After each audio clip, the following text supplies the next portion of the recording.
Donc bonjour, je m'appelle Clément-Marie Mathieu, je suis responsable artistique du LIE, le laboratoire de l'inquiétante étrangeté, qui est donc une association lyonnaise qui œuvre dans le domaine du théâtre et du spectacle vivant.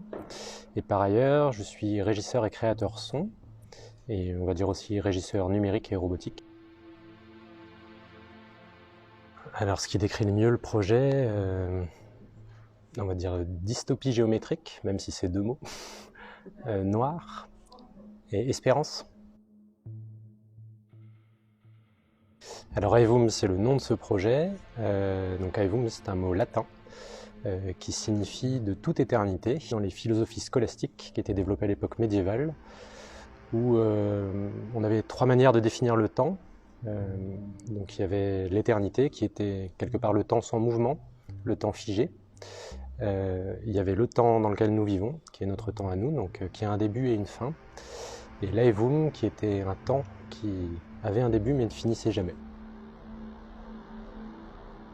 Donc Aevum, c'est l'histoire de la vie d'une femme et de sa civilisation et de leur incapacité réciproque à s'aimer. En tout cas, c'est une phrase qui est issue d'un roman qui s'appelle L'Anarque, d'un auteur qui s'appelle Alasdair Gray. Voilà. Donc ça, c'est vraiment le pied de notre histoire. D'un point de vue scénique, c'est un projet qui prend forme avec ce que j'ai derrière moi, c'est-à-dire des robots. Le robot, c'est la clé de la recherche et de l'écriture de notre association depuis une dizaine d'années. Donc on travaille autour de ça.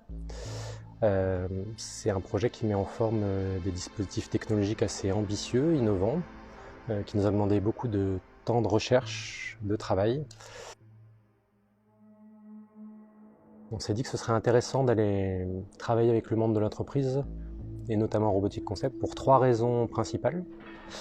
La première, c'était une raison artistique, c'est-à-dire que c'était de se dire, à partir du moment où on travaille avec un robot, est-ce que ce serait pas intéressant d'aller se connecter ou même échanger avec les personnes qui l'utilisent réellement?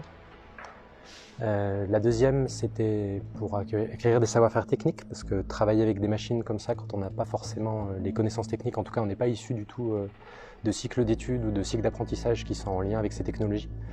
Donc c'était pour mettre en place des partenariats de transmission, voire même de collaboration.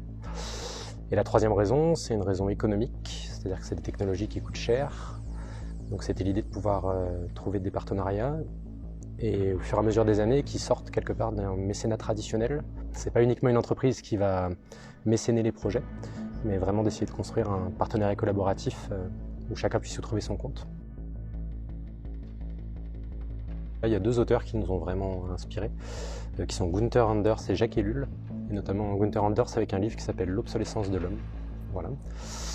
Et dans le côté fictionnel, si on devait retenir un auteur et un livre, enfin c'est celui que je citais au départ, c'est-à-dire L'Anarque d'Alasdair Gray, qui est un auteur écossais. Voilà. Et puis après, on a toute une somme d'inspiration filmique, musicale, un imaginaire commun qu'on partage. Voilà.